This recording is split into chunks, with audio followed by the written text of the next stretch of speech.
Hello dears, welcome to the class. നമ്മുടെ എട്ടാമത്തെ പാഠത്തിൻ്റെ പേരാണ് ഇന്നലെ ഇന്ന്.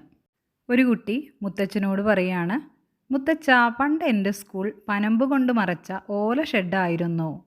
അപ്പോൾ മുത്തച്ഛൻ, അതേ മോനെ, അന്ന് ക്ലാസ് മുറികളുടെ തറ മണ്ണുകൊണ്ട് ഉണ്ടാക്കിയതും പൊടി മണ്ണ് നിറഞ്ഞതുമായിരുന്നു. അപ്പോൾ പണ്ടുകാലത്തെ സ്കൂളുകൾ എങ്ങനെയുള്ളതായിരുന്നു?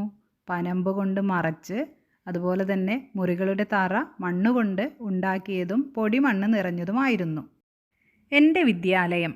നാട്ടുകാർ ചേർന്ന് 1954 എൻ്റെ സ്കൂൾ തുടങ്ങിയത്. നാട്ടിൽ ലഭ്യമായ ഓലയും കമുകും ഉപയോഗിച്ചാണ് ആദ്യ കെട്ടിടം ഉണ്ടാക്കിയത്. അന്ന് നാട്ടിലെ വിദ്യാഭ്യാസമുള്ളവരെ അധ്യാപകരാക്കിയാണ് സ്കൂളിൽ പഠനം ആരംഭിച്ചത്. വളരെ ദൂരെയുള്ള സ്കൂളിലേക്ക് നടന്നു പോയിട്ടായിരുന്നു അന്നുള്ളവർ പഠിച്ചിരുന്നത്. എല്ലാവർക്കും അതിന് സാധിച്ചിരുന്നില്ല. അതുകൊണ്ടന്ന് നാട്ടിലെ ഏറെ പേർ സ്കൂളിൽ പോയിരുന്നുമില്ല. 1964 സ്കൂൾ സർക്കാർ ഏറ്റെടുത്തു. പിന്നീട് സ്കൂളിന് കൂടുതൽ കെട്ടിടങ്ങൾ നിർമ്മിച്ചു. ആ സമയത്താണ് നാട്ടിലെ പുഴയ്ക്ക് പാലം നിർമ്മിച്ചതും. തുടർന്ന് സ്കൂളിൽ കുട്ടികളുടെ എണ്ണം കൂടി വന്നു. അക്കാലത്ത് ക്ലാസ് മുറികൾ തികയാത്തതിനാൽ പകുതി ക്ലാസ്സുകൾക്ക് ഉച്ചവരെയും ബാക്കിയുള്ളവയ്ക്ക് ഉച്ചയ്ക്ക് ശേഷവുമായിരുന്നു പഠനം. കുറേ വർഷങ്ങൾ ഇങ്ങനെ തന്നെയായിരുന്നു.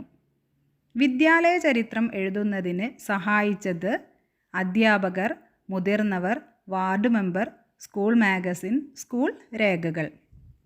അപ്പോൾ എൻ്റെ വിദ്യാലയത്തെക്കുറിച്ച് എഴുതിയതാണ് ആ കുട്ടി. എപ്പോഴാണ്? 1954 സ്കൂൾ തുടങ്ങിയത്. ഓലയും കമുകും ഉപയോഗിച്ചാണ് ആദ്യത്തെ കെട്ടിടം ഉണ്ടാക്കിയത്. അന്ന് അധ്യാപകരായിട്ട് ആ നാട്ടിലുള്ള വിദ്യാഭ്യാസമുള്ളവരെയാണ് നിയോഗിച്ചിരുന്നത്. അന്ന് സ്കൂളിലേക്ക് എല്ലാവരും നടന്നിട്ടായിരുന്നു പോയിരുന്നത്. പക്ഷേ ഒരുപാട് അകലെയുള്ളവർക്ക് അതിന് സാധിക്കാത്തത് കൊണ്ട് കുറേ പേർ സ്കൂളിൽ പോയിരുന്നില്ല. 1964 സ്കൂൾ പിന്നെ സർക്കാർ ഏറ്റെടുത്തു. സ്കൂളിന് പുതിയ കെട്ടിടങ്ങൾ കൊടുത്തു. ആ സമയത്ത് എന്താണ്? പുഴയ്ക്ക് പാലം നിർമ്മിച്ചു. അപ്പോൾ കുറച്ച് കുട്ടികൾക്ക് വരാൻ സാധിച്ചു അല്ലേ? അങ്ങനെ കുട്ടികളുടെ എണ്ണം കൂടി. പിന്നെ ഒരുപാട് കുട്ടികളുണ്ട്, പക്ഷേ ക്ലാസ്സുകൾ തികയാത്തത് കൊണ്ട് ഒരു ബാച്ചിലുള്ള കുട്ടികൾക്ക് രാവിലെ മുതൽ ഉച്ചവരെയും ബാക്കിയുള്ളവർക്ക് ഉച്ചയ്ക്ക് തുടങ്ങി വൈകിട്ട് വരെയുമൊക്കെ ആയിരുന്നു ക്ലാസ്. ഇതൊക്കെയാണ് എഴുതിയിരിക്കുന്നത്. ഈ ഒരു ചരിത്രം എഴുതാൻ സഹായിച്ചത് ആരൊക്കെയാണ്? അധ്യാപകർ, മുതിർന്നവർ, വാർഡ് മെമ്പർ, അതുപോലെ തന്നെ സ്കൂൾ മാഗസിൻ, സ്കൂൾ രേഖകൾ, ഇതൊക്കെയാണ് എന്ന് എഴുതിയിട്ടുണ്ട്. കണ്ടില്ലേ അവസാന ഭാഗം? സോനു തയ്യാറാക്കിയ സ്കൂൾ ചരിത്രം വായിച്ചല്ലോ. അപ്പോൾ ആ സ്കൂൾ ചരിത്രം തയ്യാറാക്കിയത് സോനു ആണ്. സോനു എഴുതിയ സ്കൂൾ ചരിത്രത്തിൽ എന്തെല്ലാം സംഭവങ്ങളെക്കുറിച്ച് സൂചിപ്പിച്ചിട്ടുണ്ട്? സ്കൂൾ തുടങ്ങിയ വർഷം, അതുപോലെ തന്നെ കെട്ടിടത്തിന് ഉപയോഗിച്ച വസ്തുക്കൾ എന്തൊക്കെയാണ്, എങ്ങനെയായിരുന്നു കുട്ടികൾ സ്കൂളിൽ വന്നിരുന്നത്, അതുപോലെ തന്നെ ഏത് വർഷമാണ് സ്കൂൾ സർക്കാർ ഏറ്റെടുത്തത്, പിന്നെ പാലം നിർമ്മിച്ചത്, ഓരോ ബാച്ചുകളായി കുട്ടികൾ പഠിച്ചിരുന്നത്, ഇതൊക്കെ സോനു എഴുതിയ സ്കൂൾ ചരിത്രത്തിലുണ്ട് അല്ലേ? ഏത് വർഷമാണ് സ്കൂൾ തുടങ്ങിയത്? 1954 അല്ലേ? ആദ്യ കെട്ടിടം ഉണ്ടാക്കിയത് എങ്ങനെയാണ്? ഓലയും കമുകും ഉപയോഗിച്ച്. ആദ്യകാലത്തെ അധ്യാപകർ ആരായിരുന്നു? ആ നാട്ടിലുള്ള വിദ്യാസമ്പന്നരായ ആളുകൾ. പുഴയ്ക്ക് പാലം നിർമ്മിച്ചതുകൊണ്ടുള്ള പ്രയോജനങ്ങൾ എന്തെല്ലാമാണ്?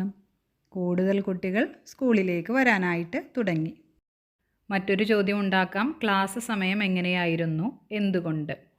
രാവിലെ മുതൽ ഉച്ചവരെ, ഉച്ച മുതൽ വൈകുന്നേരം വരെ. കാരണം ക്ലാസ്സുകൾ തികയാത്തതുകൊണ്ട്. സോനുവിൻ്റെ സ്കൂൾ ചരിത്ര രചന പൂർത്തിയാക്കാൻ ഇനി എന്തെല്ലാം വിവരങ്ങൾ ചേർക്കണം?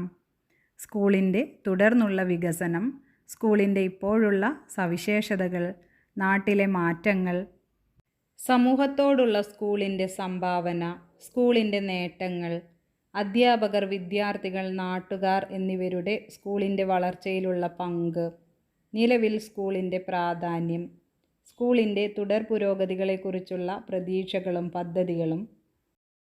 ഇതുപോലെ നിങ്ങളുടെ സ്കൂളിനെക്കുറിച്ചുള്ള പഴയകാല വിവരങ്ങൾ ശേഖരിച്ച് സ്കൂൾ ചരിത്രം ഗ്രൂപ്പ് അടിസ്ഥാനത്തിൽ തയ്യാറാക്കി എൻ്റെ പരിസര പഠന പുസ്തകത്തിൽ എഴുതൂ.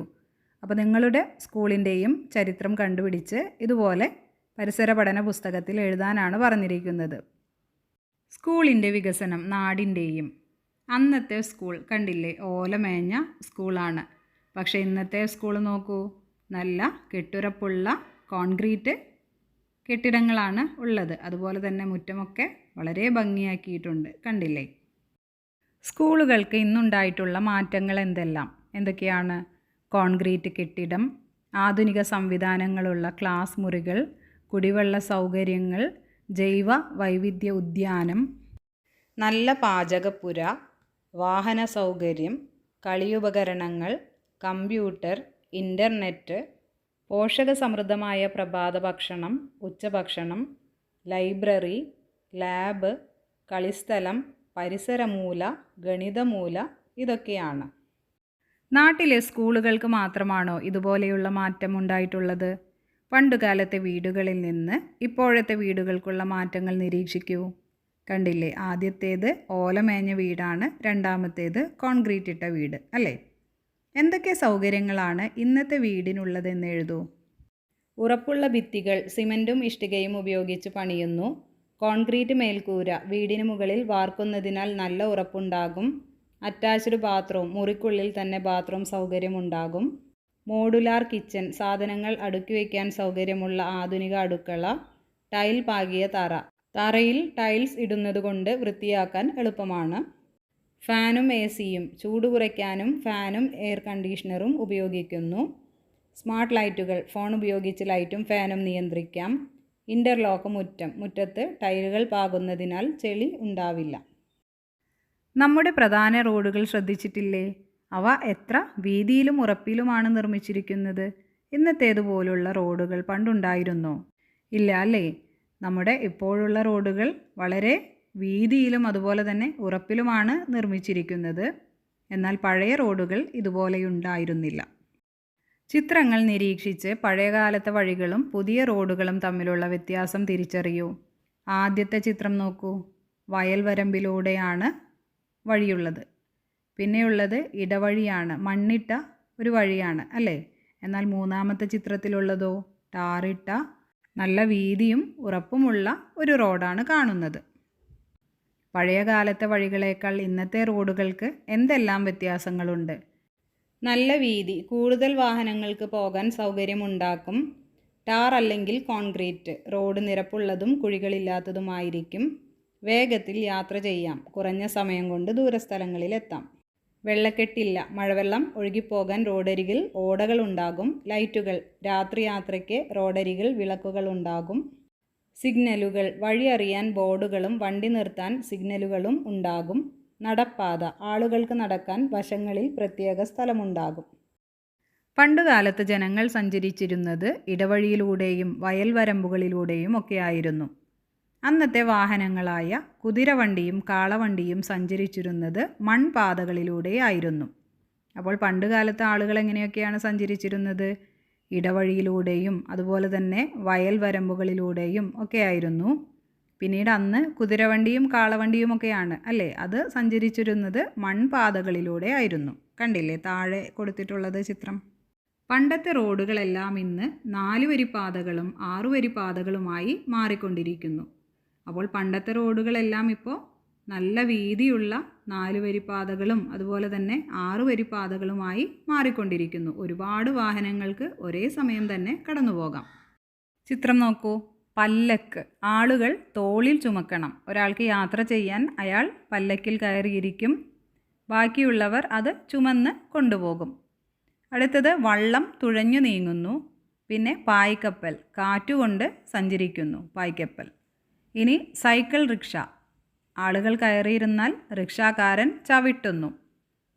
ഇപ്പോൾ ഉപയോഗത്തിലുള്ള വാഹനങ്ങൾ ഏതെല്ലാമെന്ന് ചിത്രം നിരീക്ഷിച്ച് എഴുതൂ. ഏതൊക്കെയാണ്? മോട്ടോർ സൈക്കിൾ, ബസ്, ലോറി, കപ്പൽ, ഇലക്ട്രിക് ട്രെയിൻ, സീപ്ലെയിൻ, വിമാനം, ഇതൊക്കെയാണ് ഇപ്പോഴുള്ളത്. വെള്ളത്തിലും വായുവിലും സഞ്ചരിക്കുന്ന സീപ്ലെയിൻ വരെ ഇന്ന് ഉപയോഗത്തിലുണ്ടെന്ന് മനസ്സിലായല്ലോ. ഇവ കൂടാതെ മറ്റേതെല്ലാം വാഹനങ്ങൾ ഇന്ന് നമ്മൾ ഉപയോഗിക്കുന്നുണ്ട്? കണ്ടെത്തി എഴുതൂ.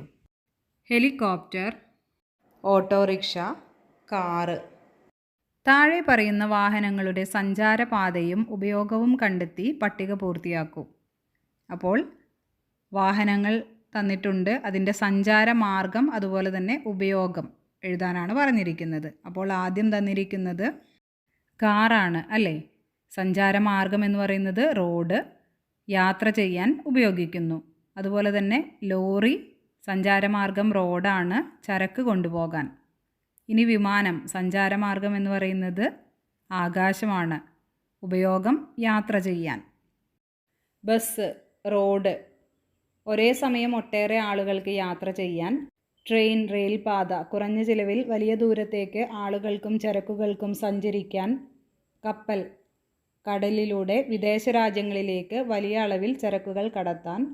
ബോട്ട് പുഴ അല്ലെങ്കിൽ കായൽ, ജലത്തിലൂടെയാണ്, വെള്ളത്തിലൂടെയുള്ള യാത്രയ്ക്കും മീൻപിടുത്തത്തിനും. ഹെലികോപ്റ്റർ ആകാശം, ദുരന്ത നിവാരണത്തിനും ചെറിയ ദൂരത്തേക്ക് വേഗത്തിൽ പറക്കാനും. ആംബുലൻസ് റോഡ് വഴി രോഗികളെ അടിയന്തിരമായി ആശുപത്രിയിലെത്തിക്കാൻ. ഓട്ടോറിക്ഷ റോഡ്, കുറഞ്ഞ ദൂരത്തേക്ക് ടൗണുകളിലും മറ്റും യാത്ര ചെയ്യാൻ. മെട്രോ ട്രെയിൻ റെയിൽപാത, നഗരങ്ങളിൽ ഗതാഗതക്കുരുക്കില്ലാതെ വേഗത്തിൽ യാത്ര ചെയ്യാൻ. സൈക്കിൾ റോഡ് അല്ലെങ്കിൽ വഴികൾ, വ്യായാമത്തിനും പരിസര മലിനീകരണമില്ലാതെ യാത്ര ചെയ്യാനും.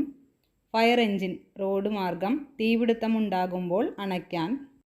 JCB മണ്ണ് അല്ലെങ്കിൽ റോഡ്, മണ്ണ് നീക്കം ചെയ്യാനും നിർമ്മാണ പ്രവർത്തനങ്ങൾക്കും. ടാങ്കർ ലോറി റോഡ് വഴി വെള്ളം, പെട്രോൾ, പാൽ തുടങ്ങിയ ദ്രാവകങ്ങൾ കൊണ്ടുപോകാൻ. ഫെറി ബോട്ട് പുഴ അല്ലെങ്കിൽ കായൽ, പുഴയുടെ അക്കരെ എത്തിക്കാൻ ആളുകളെയും വാഹനങ്ങളെയും സഹായിക്കുന്നു. സബ്മറൈൻ കടലിനടിയിൽ, സൈനിക ആവശ്യങ്ങൾക്കും ഗവേഷണങ്ങൾക്കും ഉപയോഗിക്കുന്നു. ചിത്രങ്ങൾ നിരീക്ഷിച്ച് ജലഗതാഗത രംഗത്തുണ്ടായ മാറ്റങ്ങൾ ചർച്ച ചെയ്യൂ. അപ്പോൾ ആദ്യത്തെ മാറ്റം എന്ന് പറയുന്നത് യന്ത്രവൽക്കരണമാണ്. തുഴയുന്ന വള്ളങ്ങൾക്ക് പകരം എൻജിൻ ഘടിപ്പിച്ച ബോട്ടുകൾ വന്നു. 2. സൗരോർജം, വെയിൽ അല്ലെങ്കിൽ സൂര്യപ്രകാശം ഉപയോഗിച്ച് ഓടുന്ന ബോട്ടുകൾ നിലവിൽ വന്നു. 3. വാട്ടർ മെട്രോയാണ്. ട്രെയിൻ പോലെ കൃത്യസമയത്ത് ഓടുന്ന AC ബോട്ടുകൾ വന്നു. 4. ടൂറിസം, ചരക്ക് കടത്തിയിരുന്ന കെട്ടുവള്ളങ്ങൾ ഇന്ന് താമസിക്കാൻ സൗകര്യമുള്ള ഹൗസ് ബോട്ടുകളായി മാറി. പുഴകൾക്കും തോടുകൾക്കും കായലുകൾക്കും വന്നിട്ടുള്ള മാറ്റങ്ങൾ എന്തൊക്കെയെന്ന് മുതിർന്നവരോട് ചോദിച്ച് എൻ്റെ പരിസര പഠന പുസ്തകത്തിൽ എഴുതൂ. 1. വെള്ളത്തിൻ്റെ ശുദ്ധിയാണ്. പണ്ട് തെളിഞ്ഞ വെള്ളമായിരുന്നു കുളിക്കാനും കുടിക്കാനും ഉപയോഗിച്ചിരുന്നു. ഇന്ന് പ്ലാസ്റ്റിക്കും മാലിന്യങ്ങളും കാരണം വെള്ളം അഴുക്കായി. അടുത്തത് പുഴകളും തോടുകളും നല്ല വീതിയുള്ളവയായിരുന്നു. ഇന്ന് കരകൾ കയ്യേറി നികത്തിയതോടെ ഇവ ഇടുങ്ങിയ തോടുകളായി മാറി. അതുപോലെ തന്നെ പണ്ട് പ്രധാന യാത്രാ വഴികളും ചരക്ക് നീക്കവും വെള്ളത്തിലൂടെയായിരുന്നു. ഇന്ന് റോഡുകൾ വന്നതോടെ ജലഗതാഗതം കുറഞ്ഞു, വിനോദസഞ്ചാരത്തിന് മാത്രമായി മാറി. പണ്ട് ധാരാളം മീനുകളും ആമകളും ജലജീവികളും ഉണ്ടായിരുന്നു. ഇന്ന് മലിനീകരണം കാരണം പല ജീവികളും ചത്തുപോകുന്നു. പോളയും പായലും, ഇന്ന് പല കായലുകളിലും തോടുകളിലും പോള നിറഞ്ഞ് ഒഴുക്ക് തടസ്സപ്പെട്ടിരിക്കുന്നു. എത്രമാത്രം മാറ്റങ്ങളാണ് വാഹനങ്ങൾക്കുണ്ടായിരിക്കുന്നത്. ഓരോ കാലഘട്ടത്തിലും കാറിന് വന്ന മാറ്റങ്ങൾ നോക്കൂ. അപ്പോൾ ആദ്യത്തെ കാറ് നോക്കൂ, 1910 പിന്നെ കുറച്ചുകൂടി മോഡേണായി അല്ലേ. 1940 അതിൻ്റെ മോഡലിലൊക്കെ വ്യത്യാസം വന്നു. 1957 കുറച്ചുകൂടി നല്ലതായി. 1984 അതിനേക്കാൾ മെച്ചപ്പെടുത്തി. അതുപോലെ തന്നെ 2000 കുറച്ചുകൂടി മെച്ചപ്പെടുത്തി. ഇപ്പോൾ 2025 ഏറ്റവും ഭംഗിയായിട്ടാണ് ഉണ്ടാക്കിയിരിക്കുന്നത്. അതുപോലെ തന്നെ അതിലുള്ള സൗകര്യങ്ങളും കൂടിയിരിക്കും. വാഹനങ്ങളുടെ രൂപകൽപ്പനയിൽ വളരെ വേഗത്തിലാണ് ഇന്ന് മാറ്റങ്ങൾ സംഭവിച്ചുകൊണ്ടിരിക്കുന്നത്. ഇന്ന് വിവിധ തരം ഗതാഗത സംവിധാനങ്ങൾ ഉപയോഗിച്ച് കരയിലും ജലത്തിലും വായുവിലുമായി നാം ലോകമാകെ സഞ്ചരിക്കുകയും സാധനങ്ങൾ എത്തിക്കുകയും ചെയ്യുന്നു. സ്കൂളുകൾ, വീടുകൾ എന്നിവ ആധുനിക സംവിധാനങ്ങളോട് കൂടിയവയായി തീർന്നു. റോഡുകൾ മികച്ചതായി മാറി. സ്മാർട്ട് റോഡുകളും അടുത്ത കാലത്ത് നിർമ്മിച്ചു. വാഹനങ്ങൾ വിവിധ തരമുണ്ടായി. അവയുടെ എണ്ണവും കൂടി വരുന്നു. ഇവ യാത്രാ സൗകര്യവും ജീവിത നിലവാരവും കൂടുതൽ മെച്ചപ്പെടുത്തി. ചിത്രങ്ങൾ നിരീക്ഷിക്കൂ. ആദ്യം കാണുന്നതാണ് താളിയോല, അടുത്തത് ചെമ്പോല, പിന്നെ ശിലാലിഖിതം. കടലാസ് കണ്ടുപിടിക്കുന്നതിനു മുമ്പ് പനയോലയിലും ചെമ്പുതകിടിലും കല്ലിലുമായിരുന്നു നാം എഴുതിയിരുന്നത്. അപ്പോൾ കടലാസ് കണ്ടുപിടിക്കുന്നതിന് മുമ്പ് ആളുകൾ എഴുതിയിരുന്നു അല്ലേ? അത് പനയോലയിലും അതുപോലെ തന്നെ ചെമ്പു തകിടിലും പിന്നെ കല്ലിലുമൊക്കെ ആയിരുന്നു. പണ്ടുകാലം മുതൽ ഇന്നുവരെ എഴുത്തുപകരണങ്ങളിലുണ്ടായ പുരോഗതി നിരീക്ഷിക്കൂ. നാം മുമ്പ് എന്തൊക്കെ ഉപകരണങ്ങളാണ് എഴുതാൻ ഉപയോഗിച്ചിരുന്നത്? പണ്ടുകാലത്ത് എഴുതാൻ ഉപയോഗിച്ചിരുന്നത് ആദ്യം നാരായം ഉപയോഗിച്ചിരുന്നു. പിന്നീട് മഷിയിൽ തൂവൽ മുക്കി എഴുതാൻ തുടങ്ങി, കണ്ടില്ലേ തൂവൽ പേന. പിന്നെ മഷി നിറച്ച് എഴുതാൻ തുടങ്ങി, മഷിപ്പേന. പിന്നെ അവസാനമാണ് ബോൾ പോയിൻ്റ് പേന വന്നത്. ഇന്ന് നാം ഉപയോഗിക്കുന്ന എല്ലാ ഉപകരണങ്ങളും മനുഷ്യൻ കണ്ടുപിടിച്ചവയാണ്. അപ്പോൾ നമ്മൾ ഇപ്പോൾ ഒരുപാട് സാധനങ്ങൾ ഉപയോഗിക്കുന്നുണ്ട് അല്ലേ? അതെല്ലാം കണ്ടുപിടിച്ചത് മനുഷ്യൻ തന്നെയാണ്, അവൻ്റെ ഓരോരോ ആവശ്യങ്ങൾക്ക് അനുസരിച്ച്. എത്ര കണ്ടുപിടുത്തങ്ങൾ! ചിത്രങ്ങൾ നിരീക്ഷിക്കൂ. കണ്ടില്ലേ? ഒരു അമ്മയും കുഞ്ഞും ചെടി നനയ്ക്കുന്നതാണ് പൈപ്പ് ഉപയോഗിച്ച്. പിന്നെ രണ്ടാമത്തെ ചിത്രത്തിലോ വാഷിംഗ് മെഷീനിൽ തുണി അലക്കാനിടുന്നതാണ്. ജോലികൾ എളുപ്പമാക്കുന്നതിനായി എന്തെല്ലാം ഉപകരണങ്ങളാണ് നാം ഇപ്പോൾ ഉപയോഗിക്കുന്നതെന്ന് കണ്ടെത്തി എഴുതൂ. ഹോസ് പൈപ്പ് എന്തിനാണ്? ചെടി നനയ്ക്കാൻ. അതുപോലെ തന്നെ വാഷിംഗ് മെഷീൻ തുണി അലക്കാൻ. മറ്റെന്തെല്ലാം ആധുനിക ഉപകരണങ്ങൾ നാം വീടുകളിൽ ഉപയോഗിക്കുന്നുണ്ട്? പട്ടികപ്പെടുത്തൂ. അപ്പോൾ ഉപകരണങ്ങൾ എന്ന് പറയുന്നത് ഫാനിൻ്റെ ഉപയോഗം, അതുപോലെ തന്നെ ഗ്യാസ് അടുപ്പ്, മിക്സി തേങ്ങ അരയ്ക്കാനും മസാലകൾ പൊടിക്കാനും ഉപയോഗിക്കുന്നു. ഫ്രിഡ്ജ് ആഹാര സാധനങ്ങൾ കേടാകാതെ സൂക്ഷിക്കാനും വെള്ളം തണുപ്പിക്കാനും. ഗ്യാസ് സ്റ്റൗ ആഹാരം വേഗത്തിൽ പാകം ചെയ്യാൻ സഹായിക്കുന്നു. വാഷിംഗ് മെഷീൻ വസ്ത്രങ്ങൾ എളുപ്പത്തിൽ അലക്കാനും ഉണക്കാനും ഉപയോഗിക്കുന്നു. ഫാൻ അല്ലെങ്കിൽ AC മുറിക്കുള്ളിലെ ചൂട് കുറയ്ക്കാനും തണുപ്പ് നൽകാനും. ഇരുമ്പ് പെട്ടി അയൺ ബോക്സ് വസ്ത്രങ്ങളിലെ ചുളിവുകൾ മാറ്റി വൃത്തിയാക്കാൻ. വാട്ടർ പ്യൂരിഫയർ കുടിവെള്ളം ശുദ്ധീകരിക്കാൻ ഉപയോഗിക്കുന്നു. വാക്വം ക്ലീനർ വീടിനുള്ളിലെ പൊടിയും അഴുക്കും നീക്കം ചെയ്യാൻ. ടെലിവിഷൻ വാർത്തകളും വിനോദ പരിപാടികളും കാണാൻ സഹായിക്കുന്നു. തന്നിരിക്കുന്ന ആശയപടം പരിശോധിക്കൂ, വിട്ടുപോയവ പൂരിപ്പിക്കൂ. അപ്പോൾ ജോലി സമയവും ജോലി ഭാരവും.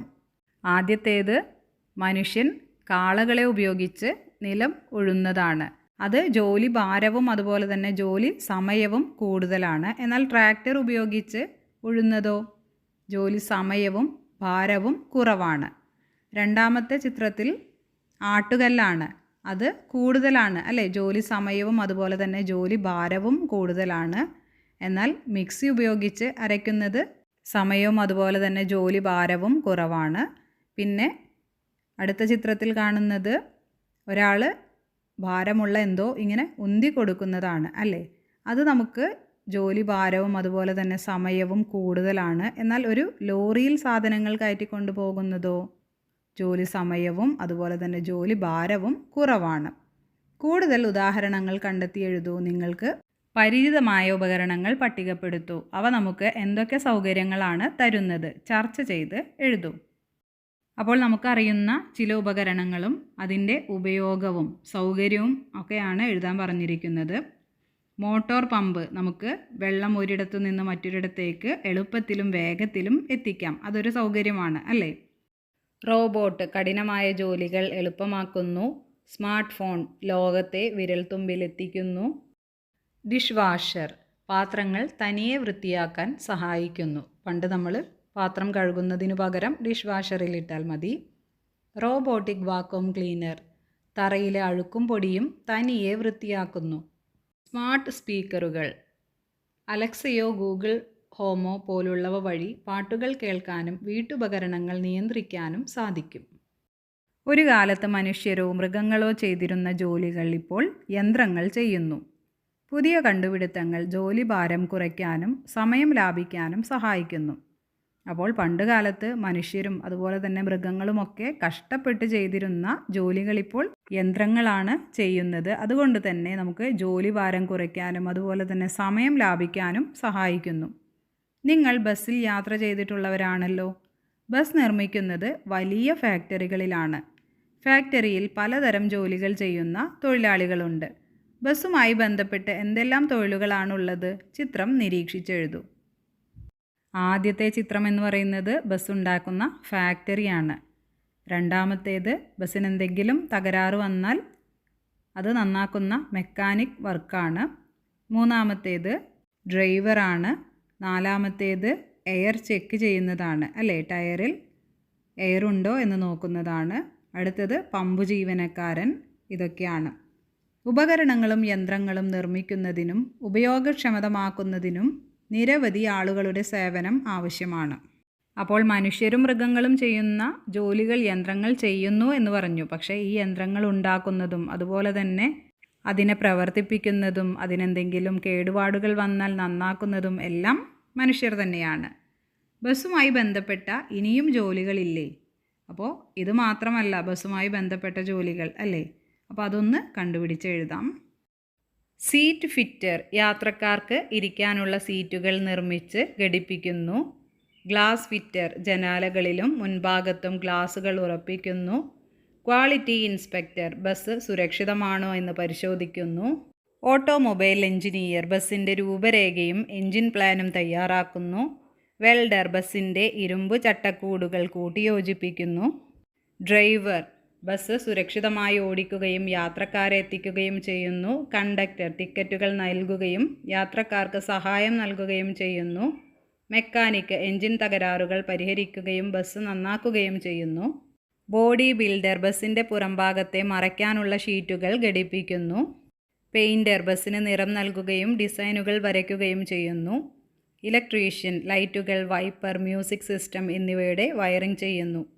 ഇങ്ങനെ ഒരുപാട് ജോലികൾ ബസ്സുമായി ബന്ധപ്പെട്ടിട്ടുണ്ട്. പെയിൻറ്റിങ്, കഴുകി വൃത്തിയാക്കൽ, ഗ്രീസ് ഇടൽ തുടങ്ങി പല ജോലികളും പൂർത്തീകരിച്ചാൽ മാത്രമാണല്ലോ ബസ് ഓടിക്കാൻ കഴിയുന്നത്. അതിനാൽ ഓരോ ജോലിയും പ്രാധാന്യമുള്ളതാണ്, അത് ചെയ്യുന്ന ജോലിക്കാരും. അപ്പോൾ ഒരു ബസ് റോഡിൽ ഇറങ്ങി ഓടുന്നതിന് മുൻപ് പല പല ജോലികളും കഴിഞ്ഞാണ് അത് അങ്ങോട്ടേക്ക് എത്തുന്നത്. അപ്പോൾ അതുകൊണ്ട് തന്നെ ഓരോ ജോലിയും പ്രാധാന്യമുള്ളതാണ്, അത് ചെയ്യുന്ന ജോലിക്കാരും. എല്ലാ ജോലിയും പ്രാധാന്യവും മഹത്തരവുമാണ്. അതിനാൽ വിവിധ ജോലിക്കാർക്കിടയിൽ വിവേചനം പാടില്ല. അപ്പോൾ എല്ലാ ജോലിക്കും അതിൻ്റേതായ പ്രാധാന്യവും അതുപോലെ തന്നെ മഹത്വവും ഒക്കെ ഉണ്ട്. അപ്പോൾ ഒരു ജോലി വലുത്, ഒരു ജോലി ചെറുത് എന്നുള്ള ഒരു വിവേചനം പാടില്ല. ചിത്രങ്ങൾ നിരീക്ഷിക്കൂ. ആദ്യത്തേത് നിലം തുടയ്ക്കുന്നു, രണ്ടാമത്തേത് സ്കാനിങ് ചെയ്യുന്നു, മൂന്നാമത്തേത് പുല്ല് വെട്ടുന്നു, നാലാമത്തേത് തെങ്ങ് കയറുന്നു. ഇതാണ് ചിത്രങ്ങൾ. ചിത്രത്തിൽ നൽകിയിരിക്കുന്ന ഉപകരണങ്ങളുടെ ഉപയോഗമെന്ത്? Vacuum cleaner. വാക്വം ക്ലീനർ എന്ന് പറഞ്ഞാൽ പൊടികളൊക്കെ തുടച്ചെടുത്ത് മുറികൾ വൃത്തിയാക്കാനാണ്, അല്ലേ? ഇനി അടുത്തത് പുല്ല് വെട്ടുന്ന യന്ത്രമാണ്. നമുക്ക് ആവശ്യമില്ലാത്ത കളകളായിട്ടുള്ള ചെടികളെ നശിപ്പിക്കാൻ സഹായിക്കുന്നു. സ്കാനിങ് മെഷീൻ നമ്മുടെ ശരീരത്തിൽ എന്തെങ്കിലും അസുഖമുണ്ടെങ്കിൽ സ്കാൻ ചെയ്ത് കണ്ടുപിടിക്കാം. തെങ്ങ് കയറ്റ യന്ത്രം തെങ്ങ് കയറാനായിട്ട് സഹായിക്കുന്നു. നിങ്ങൾക്ക് പരിചിതമായ ഉപകരണങ്ങൾ ഏതെല്ലാമാണ്? അവയുമായി ബന്ധപ്പെട്ട തൊഴിലുകൾ ഏതെല്ലാമാണ്? പട്ടിക പൂർത്തിയാക്കൂ. അപ്പോൾ നിങ്ങൾക്ക് അറിയാവുന്ന ചില തൊഴിലുകളും അത് ചെയ്യേണ്ട ഉപകരണങ്ങളും ഏതൊക്കെയാണ് എന്ന് കണ്ടെത്തി പട്ടികപ്പെടുത്താനാണ് പറഞ്ഞിരിക്കുന്നത്. അപ്പോൾ ആദ്യത്തേത് ടെലിവിഷനാണ്, അല്ലേ? ടെലിവിഷനിൽ ബന്ധപ്പെട്ട തൊഴിലെന്ന് പറയുന്നത് കച്ചവടം, അതുപോലെ തന്നെ TV ടെക്നീഷ്യൻ, ഇതെല്ലാം വേണം. ഇനി ക്യാമറയ്ക്ക് കച്ചവടം, അല്ലേ? ക്യാമറ വിൽപ്പന ചെയ്യാം. അതുപോലെ തന്നെ ക്യാമറ ഉപയോഗിക്കുന്ന ആൾ എടുക്കുന്ന തൊഴിലാണ് ക്യാമറാമാനായിട്ടുള്ളത്, അല്ലേ? Tester, player, screw driver, electrical പണി, ചെയിൻസോ, മഴു, ഈർച്ചവാൾ, മരമുറി, കമ്പ്യൂട്ടർ കീബോർഡ്, IT, അമ്മിക്കല്ല്, ചിരവ, കത്തി, പാചകം, ബ്രഷ്, പാലറ്റ്, ക്യാൻവാസ്, ചിത്രരചന. മഴു, അരിവാൾ, മൺവെട്ടി, കൃഷി, ചുറ്റിക, വാൾ, ഉളി, ആശാരിപ്പണി. സിമൻറ്റ് ചട്ടി, കൈപ്പാനി, തൂക്കുകട്ട, കെട്ടിട നിർമ്മാണം. തയ്യൽ മെഷീൻ, കത്രിക, അളവുനൂൽ, തയ്യൽ. സ്റ്റെതസ്കോപ്പ്, വൈദ്യശാസ്ത്രം. ഹെയർ ക്ലിപ്പർ, കത്രിക, ചീർപ്പ്, ബാർബർ, ബ്യൂട്ടീഷ്യൻ. നെറ്റ്, ചൂണ്ട, ബോട്ട്, മത്സ്യബന്ധനം. ഡ്രില്ലിംഗ് മെഷീൻ, ഗ്രൈൻഡർ, വർക്ക്ഷോപ്പ് അല്ലെങ്കിൽ നിർമ്മാണം. ചോക്ക്, ഡസ്റ്റർ, പ്രൊജക്ടർ, അധ്യാപനം. പുതിയ ഉപകരണങ്ങളുടെയും യന്ത്രങ്ങളുടെയും കണ്ടുപിടുത്തത്തിലൂടെ പുതിയ തൊഴിലുകളുണ്ടായി. അപ്പോൾ ഒരു പുതിയ ഉപകരണം കണ്ടുപിടിച്ചാൽ അതുമായി ബന്ധപ്പെട്ട പുതിയ തൊഴിലുകൾ ഉണ്ടാവും അല്ലേ? ടെലിവിഷൻ, മൊബൈൽ ഫോൺ എന്നിവയിലൂടെ ലോകത്തിൻ്റെ ഏതു ഭാഗത്തും നടക്കുന്ന സംഭവങ്ങൾ നമുക്ക് അറിയാൻ കഴിയുന്നു. നമുക്കറിയാം, ടെലിവിഷനും അതുപോലെ തന്നെ മൊബൈൽ ഫോണും ഉപയോഗിച്ച് നമ്മളെല്ലാവരും ലോകത്തിൻ്റെ പല ഭാഗത്ത് നടക്കുന്ന സംഭവങ്ങളും കാണുന്നുണ്ട് അല്ലേ? ഇൻ്റർനെറ്റിൻ്റെ സഹായത്തോടെ മൊബൈൽ ഫോൺ, കമ്പ്യൂട്ടർ തുടങ്ങിയ ഉപകരണങ്ങളിലൂടെ ദൂരെയുള്ളവരെ കാണാനും സംസാരിക്കാനും ഇപ്പോൾ കഴിയുന്നുണ്ട് അല്ലേ? ഇൻ്റർനെറ്റിൻ്റെ സഹായത്തോടെ നമുക്ക് മൊബൈൽ ഫോണും കമ്പ്യൂട്ടറും ഒക്കെ ഉപയോഗിച്ച് ദൂരെയുള്ള ആളുകളെ കാണാനും അവരുമായി സംസാരിക്കാനും ഒക്കെ കഴിയുന്നുണ്ട്. ഓരോ കണ്ടുപിടുത്തവും നമ്മുടെ ജീവിതത്തിൽ മാറ്റങ്ങൾ ഉണ്ടാക്കുകയും ലോകത്ത് മറ്റു പല മാറ്റങ്ങൾക്കും കാരണമാവുകയും ചെയ്യുന്നു. കണ്ടുപിടുത്തങ്ങൾ ചരിത്രത്തിലെ പ്രധാന സംഭവങ്ങളാണ്. അപ്പോൾ ഓരോ കണ്ടുപിടുത്തവും നമ്മുടെ ജീവിതത്തിൽ പല മാറ്റങ്ങളും വരുത്തുന്നുണ്ട് അല്ലേ? ലോകത്ത് മറ്റു പല മാറ്റങ്ങൾക്ക് കാരണമാവുകയും ചെയ്യുന്നുണ്ട്. അപ്പോൾ കണ്ടുപിടുത്തങ്ങൾ എന്ന് പറയുന്നത് ചരിത്രത്തിലെ പ്രധാനപ്പെട്ട സംഭവങ്ങളാണ്. എന്തെങ്കിലും ഒന്ന് കണ്ടുപിടിച്ചാലാണ് നമുക്ക് അതുമായി ബന്ധപ്പെട്ട പുതിയ മാറ്റങ്ങളൊക്കെ ഉണ്ടാവുക അല്ലേ? നിർമ്മിത ബുദ്ധിയിലൂടെ AI കണ്ടുപിടുത്തം വലിയ മാറ്റങ്ങൾക്ക് കാരണമായി കൊണ്ടിരിക്കുന്നു. അപ്പോൾ നമ്മൾ കേൾക്കുന്ന ഒന്നാണ് ആർട്ടിഫിഷ്യൽ ഇൻ്റലിജൻസ്, നിർമ്മിത ബുദ്ധി അല്ലേ? ചിത്രങ്ങൾ നിരീക്ഷിച്ച് നിർമ്മിത ബുദ്ധി പ്രയോജനപ്പെടുത്തിയിരിക്കുന്ന ചില മേഖലകൾ കണ്ടെത്തും. അപ്പോൾ താഴെ തന്നിരിക്കുന്ന ചിത്രം നോക്കി കണ്ടുപിടിക്കണം. നിർമ്മിത ബുദ്ധിയുടെ പിതാവ് എന്നറിയപ്പെടുന്ന അമേരിക്കൻ കമ്പ്യൂട്ടർ ശാസ്ത്രജ്ഞനായ ജോൺ മെക്കാർത്തിയാണ്. അപ്പോൾ നിർമ്മിത ബുദ്ധിയുടെ പിതാവ് എന്ന് ചോദിച്ചാൽ ആരാണ്? അമേരിക്കൻ കമ്പ്യൂട്ടർ ശാസ്ത്രജ്ഞനായ ജോൺ മെക്കാർത്തിയാണ്. AI ഉപയോഗിക്കുന്ന ചില മേഖലകൾ: ഫോൺ, ഗൂഗിൾ അസിസ്റ്റൻ്റ്, സിരി, ആശുപത്രി, രോഗം കണ്ടെത്താൻ, പഠനം, സംശയം ചോദിക്കാൻ, യാത്ര, ഡ്രൈവറില്ലാത്ത കാറുകൾ, സിനിമ, ഇഷ്ടപ്പെട്ടവ കാണിച്ചു തരാൻ, ബാങ്ക്, പണം സുരക്ഷിതമാക്കാൻ, കൃഷി, ചെടികളുടെ അസുഖം അറിയാൻ. തദ്ദേശ സ്വയംഭരണ സ്ഥാപനം. ഒരു കുട്ടി ചോദിക്കുകയാണ്, അച്ഛാ കെട്ടിടം പണി കഴിഞ്ഞല്ലോ, എന്താ കട തുടങ്ങാത്തത്? അപ്പോൾ അച്ഛൻ, പഞ്ചായത്തിൽ നിന്ന് കെട്ടിട നമ്പർ കൂടി കിട്ടിയാൽ കട തുടങ്ങാം മോളെ എന്ന്. അപ്പോൾ തദ്ദേശ സ്വയംഭരണ സ്ഥാപനത്തിന് പറയുന്നതാണ് പഞ്ചായത്ത് അല്ലേ? അപ്പോൾ കെട്ടിടം പണി കഴിഞ്ഞു, പക്ഷേ പഞ്ചായത്തിൽ നിന്നും കെട്ടിട നമ്പർ കൂടി കിട്ടിയാൽ മാത്രമേ നമുക്ക് കട തുടങ്ങാൻ കഴിയൂ എന്നാണ് അച്ഛൻ പറയുന്നത്. നിങ്ങളുടെ വീടിൻ്റെ നമ്പർ രേഖപ്പെടുത്തിയ കാർഡ് കണ്ടിട്ടില്ലേ? എന്തെല്ലാം കാര്യങ്ങൾ ഈ കാർഡിലുണ്ട്? എന്തൊക്കെയാണുള്ളത്?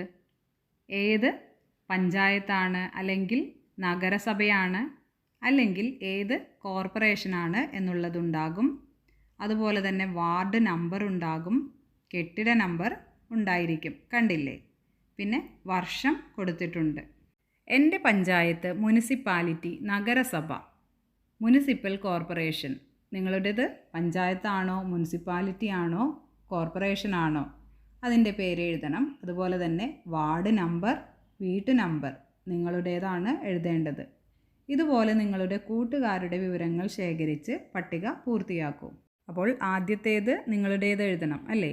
ഇനി നിങ്ങളുടെ കൂട്ടുകാരുടെ പേര്, വാർഡ്, വീട്ടു നമ്പർ, അതുപോലെ തന്നെ അവരുടേത് പഞ്ചായത്താണോ, മുനിസിപ്പാലിറ്റി ആണോ, കോർപ്പറേഷൻ ആണോ, ഇതും കൂടി എഴുതണം. പിന്നെ പറഞ്ഞിരിക്കുന്നത് നിങ്ങളുടെ സ്കൂളിൻ്റെ വിവരങ്ങളും കണ്ടെത്തൂ എന്നാണ്.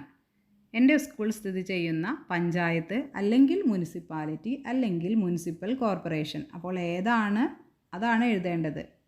പഞ്ചായത്താണെങ്കിൽ ആ പഞ്ചായത്തിൻ്റെ പേര്, മുനിസിപ്പാലിറ്റി ആണെങ്കിൽ അതിൻ്റെ പേര്, മുനിസിപ്പൽ കോർപ്പറേഷൻ ആണെങ്കിൽ അതാണ് എഴുതേണ്ടത്. സ്കൂൾ സ്ഥിതി ചെയ്യുന്ന വാർഡ്, പിന്നെ സ്കൂളിൻ്റെ കെട്ടിട നമ്പർ, ഇതെല്ലാം കണ്ടുപിടിച്ച് എഴുതണം. ഒരു വാർഡിലെ എല്ലാ കെട്ടിടങ്ങൾക്കും കെട്ടിട നമ്പറുകളുണ്ട്. അപ്പോൾ ഒരു വാർഡിൽ ഉള്ള എല്ലാ കെട്ടിടങ്ങൾക്കും കെട്ടിട നമ്പർ ഉണ്ട്. കെട്ടിടങ്ങൾക്കും വീടുകൾക്കും നമ്പർ ലഭിക്കുന്നത് എവിടെ നിന്ന്? പഞ്ചായത്താണെങ്കിൽ പഞ്ചായത്തിൽ നിന്ന്, മുനിസിപ്പാലിറ്റി ആണെങ്കിൽ അവിടെ നിന്ന്, കോർപ്പറേഷൻ ആണെങ്കിൽ അവിടെ നിന്ന് അല്ലേ? ഒരു പ്രദേശത്തെ ജനങ്ങളുടെ പൊതുവായ ആവശ്യങ്ങൾ നിറവേറ്റുന്നതും ക്ഷേമപ്രവർത്തനങ്ങൾ തീരുമാനിക്കുന്നതുമായ സ്ഥാപനമേത്? അപ്പോൾ അവിടെയുള്ള തദ്ദേശ സ്വയംഭരണ സ്ഥാപനമാണ് അത് നിറവേറ്റുന്നത്. ഗ്രാമങ്ങളിലെ പ്രവർത്തനങ്ങൾ നിയന്ത്രിക്കുന്ന സ്വയംഭരണ സ്ഥാപനം ഏതാണ്? നഗരങ്ങളിലെയോ? ഒരു പ്രദേശത്തെ ജനങ്ങളുടെ പൊതുവായ ആവശ്യങ്ങൾ നിറവേറ്റുന്നതും ഭാവി പ്രവർത്തനങ്ങൾ തീരുമാനിക്കുന്നതും അവിടുത്തെ തദ്ദേശ സ്വയംഭരണ സ്ഥാപനങ്ങളാണ്. ഗ്രാമങ്ങളിലെ തദ്ദേശ സ്വയംഭരണ സ്ഥാപനമാണ് ഗ്രാമപഞ്ചായത്ത്. പട്ടണങ്ങളിൽ ഇത് മുനിസിപ്പാലിറ്റി എന്നറിയപ്പെടുന്നു. പട്ടണങ്ങളിലുള്ളതിനേക്കാൾ കൂടുതൽ ജനസംഖ്യയുള്ള നഗരങ്ങളിൽ ഇത് മുനിസിപ്പൽ കോർപ്പറേഷൻ എന്നറിയപ്പെടുന്നു. അപ്പോൾ ഗ്രാമപ്രദേശങ്ങളിലുള്ളത് ഗ്രാമപഞ്ചായത്ത്, പട്ടണങ്ങളിൽ മുനിസിപ്പാലിറ്റി, കുറച്ചുകൂടി ജനസംഖ്യയുള്ള നഗരങ്ങളിൽ അത് മുനിസിപ്പൽ കോർപ്പറേഷൻ. അപ്പോൾ ഈ മൂന്നും എന്താണ് പറയുന്നത്? തദ്ദേശ സ്വയംഭരണ സ്ഥാപനങ്ങളാണ്. കാരണം ആ ഒരു പ്രദേശത്തെ ജനങ്ങളുടെ പൊതുവായ ആവശ്യങ്ങൾ നിറവേറ്റുന്നതിനും ഭാവി പ്രവർത്തനങ്ങൾ തീരുമാനിക്കുന്നതുമൊക്കെ ഈ ഒരു സ്ഥാപനങ്ങളാണ്. ഓരോ തദ്ദേശ സ്വയംഭരണ സ്ഥാപനത്തിൻ്റെയും ഭരണ ചുമതല ആർക്കാണെന്ന് മനസ്സിലാക്കാം. പഞ്ചായത്തിൻ്റെ ഭരണത്തലവൻ എന്ന് പറയുന്നത് പ്രസിഡൻ്റാണ്. മുനിസിപ്പാലിറ്റിയുടേത് ചെയർപേഴ്സൺ, മുനിസിപ്പൽ കോർപ്പറേഷൻ്റേത് മേയറാണ്. അപ്പോൾ മറക്കരുത്, പഞ്ചായത്തിൻ്റേത് പ്രസിഡൻ്റാണ്, മുനിസിപ്പാലിറ്റി ചെയർപേഴ്സണാണ്, മുനിസിപ്പൽ കോർപ്പറേഷൻ മേയറാണ്. നിങ്ങളുടെ തദ്ദേശ സ്വയംഭരണ സ്ഥാപനത്തിൻ്റെ ഭരണത്തലവൻ്റെ പേര് കണ്ടെത്തൂ. അപ്പോൾ നിങ്ങളൊരു ഗ്രാമത്തിൽ ജീവിക്കുന്ന ആളാണെങ്കിൽ പഞ്ചായത്താണ് അല്ലേ? അപ്പോൾ പഞ്ചായത്ത് പ്രസിഡൻറ്റിൻ്റെ പേര് എഴുതണം. അല്ല പട്ടണത്തിലാണെങ്കിലോ മുനിസിപ്പാലിറ്റിയാണ്. അപ്പോൾ അവിടുത്തെ ചെയർപേഴ്സൺ ആരാണ് എന്ന് പേര് എഴുതണം. അതുപോലെ തന്നെ നഗരത്തിലാണെങ്കിൽ മുനിസിപ്പൽ കോർപ്പറേഷനാണ്, മേയറുടെ പേരാണ് എഴുതേണ്ടത്. വാർഡുകളിൽ നിന്ന് വോട്ടെടുപ്പിലൂടെ തിരഞ്ഞെടുക്കപ്പെടുന്നവരാണ് പഞ്ചായത്ത്, മുനിസിപ്പാലിറ്റി, മുനിസിപ്പൽ കോർപ്പറേഷൻ എന്നിവയുടെ ഭരണം നിർവഹിക്കുന്നത്. തിരഞ്ഞെടുപ്പുമായി ബന്ധപ്പെട്ട് നൽകിയിരിക്കുന്ന ചിത്രങ്ങൾ നിരീക്ഷിക്കൂ. ഓരോ ചിത്രവും എന്തിനെ സൂചിപ്പിക്കുന്നുവെന്ന് എഴുതൂ. അപ്പോൾ ഓരോ വാർഡുകളിൽ നിന്ന് നമ്മൾ വോട്ടെടുപ്പിലൂടെ തിരഞ്ഞെടുക്കപ്പെടുന്നവരാണ് പഞ്ചായത്തിലും അതുപോലെ തന്നെ മുനിസിപ്പാലിറ്റിയിലും മുനിസിപ്പൽ കോർപ്പറേഷനിലുമൊക്കെ ഭരണം നിർവഹിക്കുന്നത്. അപ്പോൾ താഴെ തിരഞ്ഞെടുപ്പുമായി ബന്ധപ്പെട്ട ചില ചിത്രങ്ങൾ എന്തിനെയാണ് സൂചിപ്പിക്കുന്നത് എന്ന് എഴുതാൻ പറഞ്ഞിട്ടുണ്ട്. അപ്പോൾ ആദ്യത്തേത് വോട്ട് ചെയ്യുന്നതാണ് അല്ലേ? രണ്ടാമത്തേതോ ബാലറ്റ് ബോക്സാണ്. ഗ്രാമസഭ അല്ലെങ്കിൽ വാർഡ് സഭ. ആരോഗ്യ സംരക്ഷണത്തിനായി ഒരു ഫിറ്റ്നസ് സെൻറ്റർ സ്ഥാപിക്കണം. സർ, ഞങ്ങളുടെ സ്കൂളിൽ വീൽ ചെയർ ആവശ്യമുള്ള കുട്ടികളുണ്ട്, അവ ലഭ്യമാക്കണം. ഗ്രാമസഭയിൽ ഓരോ ആവശ്യങ്ങൾ പറയുന്നതാണ്. വാർഡിലെ കുളം വൃത്തിയാക്കി നീന്തൽ പരിശീലനത്തിന് അനുയോജ്യമാക്കണം. അപ്പോൾ ആ ഒരു പ്രദേശത്തുള്ള ആളുകൾക്ക് എന്തൊക്കെ ആവശ്യങ്ങളാണോ ഉള്ളത് എന്ന് പറയുന്നതാണ് ഗ്രാമസഭയിൽ. കണ്ടില്ലേ? നിങ്ങളുടെ കുടുംബാംഗങ്ങൾ ഗ്രാമസഭയിൽ പങ്കെടുക്കാറില്ലേ? ഉണ്ടായിരിക്കും അല്ലേ? അവിടെ എന്തൊക്കെ കാര്യങ്ങളാണ് ചർച്ച ചെയ്യുന്നതെന്ന് മുതിർന്നവരോട് ചോദിച്ചറിയും. ഒരു വാർഡിൻ്റെ പരിധിയിലുള്ള ജനങ്ങളുടെ ആവശ്യങ്ങളും പ്രദേശത്തിൻ്റെ പൊതുവായ ആവശ്യങ്ങളും ചർച്ച ചെയ്യുന്ന ജനകീയ കൂട്ടായ്മയാണ് ഗ്രാമസഭ. അപ്പോൾ ഒരു വാർഡിൻ്റെ പരിധിയിലുള്ള ജനങ്ങളുടെ ആവശ്യങ്ങളും അതുപോലെ തന്നെ ആ പ്രദേശത്ത് ചില പൊതുവായ ആവശ്യങ്ങളൊക്കെ ഉണ്ടായിരിക്കില്ലേ, അത് ചർച്ച ചെയ്യുന്ന ജനകീയ കൂട്ടായ്മയാണ് ഗ്രാമസഭ. നഗരങ്ങളിൽ ഇത് വാർഡ് സഭ എന്നാണ് അറിയപ്പെടുന്നത്. ഗ്രാമസഭയിലും വാർഡ് സഭയിലും വാർഡിലെ എല്ലാ വോട്ടർമാരും അംഗങ്ങളാണ്. അപ്പോൾ ഗ്രാമസഭ എന്ന് പറയുന്നത് ഗ്രാമപഞ്ചായത്തിൽ വരുന്നത് അല്ലേ? നഗരങ്ങളിലാവുമ്പോഴോ അത് വാർഡ് സഭയാണ്. പക്ഷേ ആ വാർഡിലുള്ള എല്ലാവരും അതിലെ അംഗങ്ങളാണ്. ഗ്രാമസഭ അല്ലെങ്കിൽ വാർഡ് സഭ, ഇതിൽ പങ്കെടുക്കേണ്ടത് എല്ലാ വോട്ടർമാരുടെയും കടമയാണ്. ചരിത്ര മ്യൂസിയം. ഇവിടെ എന്തിനാണ് ലിഫ്റ്റ്? ഒരു കുട്ടി ചിന്തിക്കുന്നതാണ്. 2 നിലകൾ മാത്രമുള്ള ഈ കെട്ടിടത്തിൽ ലിഫ്റ്റിൻ്റെ ആവശ്യമുണ്ടോ? പക്ഷേ ആ ചിത്രത്തിൽ തന്നെ കാണുന്നുണ്ട് നടക്കാൻ കഴിയാത്ത ഒരു കുട്ടിയെ വീൽ ചെയറിൽ കൊണ്ടുപോകുന്നത്. കണ്ടില്ലേ? ചരിത്ര മ്യൂസിയത്തിലെ കാഴ്ചകൾ കാണാനുള്ള അവസരം എല്ലാവർക്കും ലഭിക്കണ്ടേ? പടികൾ കയറാൻ പറ്റാത്തവരായി ചിലരുണ്ടാവില്ലേ? അങ്ങനെയുള്ളവർക്ക് വേണ്ടിയാണ് ഇവിടെ ലിഫ്റ്റ്. പൊതുസ്ഥലങ്ങളിലെ ഇതുപോലുള്ള സംവിധാനങ്ങൾ നിങ്ങൾ ശ്രദ്ധിച്ചിട്ടുണ്ടോ?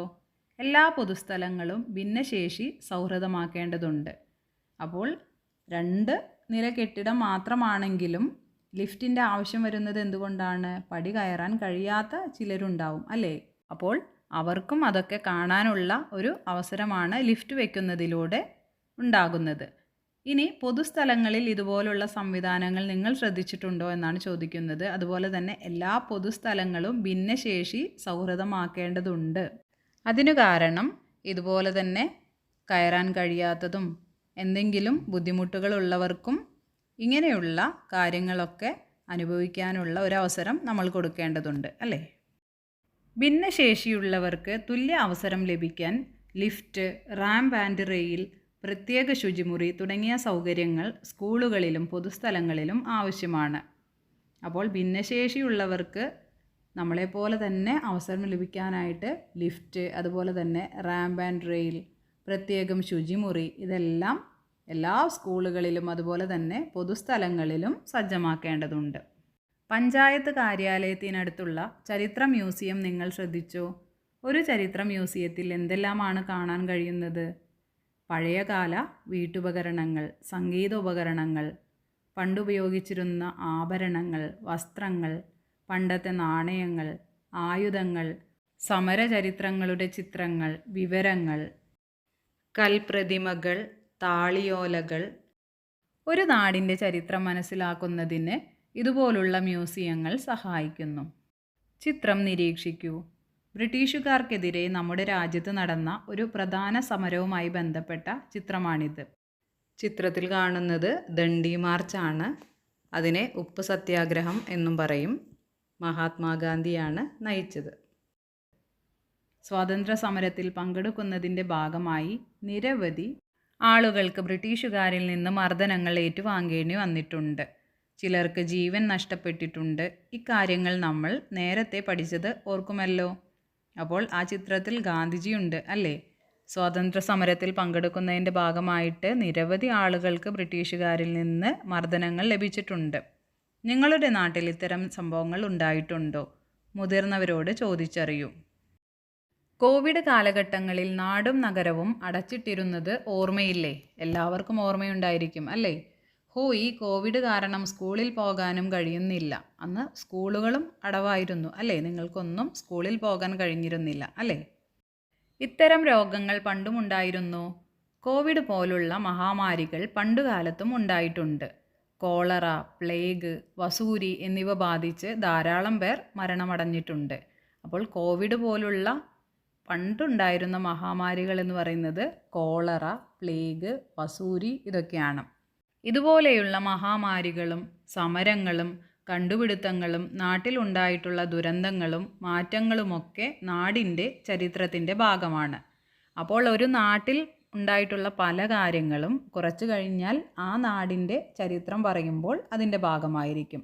ഇപ്പോൾ നമ്മുടെ നാട്ടിൽ എന്തെങ്കിലും മഹാമാരി ഉണ്ടാവുക, അതുപോലെ തന്നെ സമരങ്ങൾ, എന്തെങ്കിലും കണ്ടുപിടുത്തങ്ങൾ, നാട്ടിൽ ഉണ്ടായിട്ടുള്ള ദുരന്തങ്ങൾ, ഇതൊക്കെ കുറച്ച് കാലം കഴിഞ്ഞ് പറയുമ്പോൾ നമ്മൾ പറയില്ലേ, ചരിത്രത്തിൻ്റെ ഭാഗമാണ് അതൊക്കെ. അപ്പോൾ നമ്മുടെ നാട്ടിൽ ഇതൊക്കെ ഉണ്ടായിട്ടുണ്ട് എന്ന് പറയും, അല്ലേ? നിങ്ങളുടെ നാടിൻ്റെ ചരിത്രവുമായി ബന്ധപ്പെട്ട വിവരങ്ങൾ മുതിർന്നവരോട് ചോദിച്ചും വിവരശേഖരണം നടത്തിയും കുറിപ്പ് തയ്യാറാക്കി ക്ലാസ്സിൽ അവതരിപ്പിക്കൂ. അപ്പോൾ എന്തൊക്കെയാണ്? നിങ്ങൾക്കും ശേഖരിക്കാം. ചരിത്രവുമായി ബന്ധപ്പെട്ട വിവരങ്ങളും ചിത്രങ്ങളും നിങ്ങൾക്കും ശേഖരിച്ചു വയ്ക്കാം. എന്തെല്ലാം ശേഖരിക്കാം? പഴയകാല നാണയങ്ങൾ. നിങ്ങളുടെ ശേഖരം ഉൾപ്പെടുത്തി വിദ്യാലയത്തിൽ ഒരു ചരിത്ര മ്യൂസിയം ഒരുക്കൂ. വിലയിരുത്താം. നിങ്ങളുടെ വിദ്യാലയത്തിൽ താഴെ പറയുന്ന സൗകര്യങ്ങൾ ഉണ്ടോ എന്ന് കണ്ടെത്തി എഴുതൂ. സ്കൂളിൻ്റെ സൗകര്യങ്ങൾ ഉണ്ടെങ്കിൽ ഉണ്ട്, അല്ലെങ്കിൽ ഇല്ല. അടച്ചുറപ്പുള്ള കെട്ടിടം, നല്ല പാചകപ്പുര, കുടിവെള്ള സൗകര്യം, വാഹന സൗകര്യം, കളിയുപകരണങ്ങൾ, കമ്പ്യൂട്ടർ, ഇൻ്റർനെറ്റ്, പോഷകസമൃദ്ധമായ പ്രഭാത ഭക്ഷണം അല്ലെങ്കിൽ ഉച്ചഭക്ഷണം, ജൈവ വൈവിധ്യ ഉദ്യാനം, ലൈബ്രറി, ലാബ്, കളിസ്ഥലം, പരിസരമൂല, ഗണിതമൂല. ഇതൊക്കെ ഉണ്ടെങ്കിൽ ഉണ്ട് എന്നെഴുതാം, ഇല്ലെങ്കിൽ ഇല്ല എന്നെഴുതാം. താഴെ പറയുന്ന പ്രസ്താവനകൾ വായിച്ച് ഉചിതമായതിന് ടിക്കടയാളം ഇടുക. എൻ്റെ വിദ്യാലയത്തിന് ആവശ്യത്തിന് കളിയുപകരണങ്ങളുണ്ട്. അപ്പോൾ ഉണ്ട് എന്നുണ്ടെങ്കിൽ ടിക്കിടണം. എൻ്റെ സ്കൂളിൽ ജലം ശുദ്ധീകരിക്കുന്ന സംവിധാനമുണ്ട്. അപ്പോൾ ഉണ്ടെങ്കിൽ ഉണ്ട് എന്നെഴുതാം. പരീക്ഷണത്തിനും നിരീക്ഷണത്തിനുമായി സ്കൂളിലെ ജൈവ വൈവിധ്യ ഉദ്യാനം ഞങ്ങൾ ഉപയോഗപ്പെടുത്താറുണ്ട്. അപ്പോൾ ഉണ്ട് എന്നുണ്ടെങ്കിൽ ടിക്കിടാം, ഇല്ലെങ്കിൽ അതിനാണ് ടിക്കിടേണ്ടത്. ജലാശയങ്ങൾ മലിനമാക്കുന്നവരിൽ നിന്ന് പിഴ ഈടാക്കാൻ പ്രാദേശിക സർക്കാരിന് അധികാരമുണ്ട്. അതിന് ഉണ്ട് എന്ന് തന്നെ ടിക്കിടണം. കാരണം ജലാശയം മലിനമാക്കുന്നവരിൽ നിന്ന് പിഴ ഈടാക്കണം, അല്ലേ? പണ്ട് കാലത്ത് വാർത്ത അറിയിക്കാൻ പക്ഷികളെ ഉപയോഗിച്ചിരുന്നു. ശരിയാണ്. മോട്ടോർ പമ്പ് കണ്ടുപിടിച്ചതോടെ വെള്ളം ഒരിടത്തു നിന്ന് മറ്റൊരിടത്തേക്ക് എത്തിക്കുന്ന ജോലി എളുപ്പമായി. ശരിയാണ് അല്ലേ? പണ്ടുകാലത്ത് പകർച്ചവ്യാധികൾ മൂലമുള്ള മരണം കുറവായിരുന്നു. തെറ്റാണ്. കൂടുതൽ മരണങ്ങളുണ്ടായിരുന്നു. പുതിയ ഉപകരണങ്ങളും യന്ത്രങ്ങളും കണ്ടുപിടിച്ചതിൻ്റെ ഫലമായി പുതിയ തരം ജോലികളുണ്ടായി. ശരി. മൂന്നാമത്തെ ചോദ്യമാണ്, വിവിധ ജോലികൾ പല ഘട്ടങ്ങളിലായി പൂർത്തിയാക്കിയാണല്ലോ നമ്മുടെ ഭക്ഷണം തയ്യാറാക്കുന്നത്. താഴെ കൊടുത്തിരിക്കുന്ന ആശയപടം പൂർത്തിയാക്കൂ. ആദ്യത്തേത് അരിയാണ്. 3 ഘട്ടങ്ങളാണ് തന്നിരിക്കുന്നത്. ഒന്ന് കൃഷി, ഗതാഗതം, പാചകം. കൃഷിയുമായി ബന്ധപ്പെട്ട കുറച്ച് കാര്യങ്ങളുണ്ട്. അതുപോലെ തന്നെ ഗതാഗതത്തിലും തന്നിട്ടുണ്ട് പാചകം. അപ്പോൾ ഒന്ന് നമുക്ക് ഉദാഹരണം നോക്കാം. അപ്പോൾ കൃഷിയിൽ നിലമൊരുക്കൽ, വിത്തുപാകൽ, ഞാറുനടൽ, പരിചരണം, കൊയ്ത്ത് ഇതൊക്കെയാണുള്ളത്. ഗതാഗതത്തിൽ മില്ലിൽ നിന്ന് ഗോഡൗണിലേക്ക്, വലിയ ചന്തകളിലേക്ക്, നാട്ടിലെ കടകളിലേക്ക്, വീടുകളിലേക്ക് ഇതിനൊക്കെ ഗതാഗതം വേണം. പിന്നെ അരി വേവിക്കുന്നത്, പാചകം ചെയ്യുന്നത്, കഴുകി വൃത്തിയാക്കൽ, വേവിച്ചെടുക്കൽ. അപ്പോൾ നമുക്ക് ചോറായിട്ട് കിട്ടും. ഇനി ബാക്കിയുള്ളതും ഇതുപോലെ തന്നെയാണ് ചെയ്യേണ്ടത്. അതിൽ പാലുണ്ട്. പശു വളർത്തലിനെ കുറിച്ച് എഴുതണം. ഗതാഗതം, പാചകം. പച്ചക്കറി കൃഷി, ഗതാഗതം, പാചകം.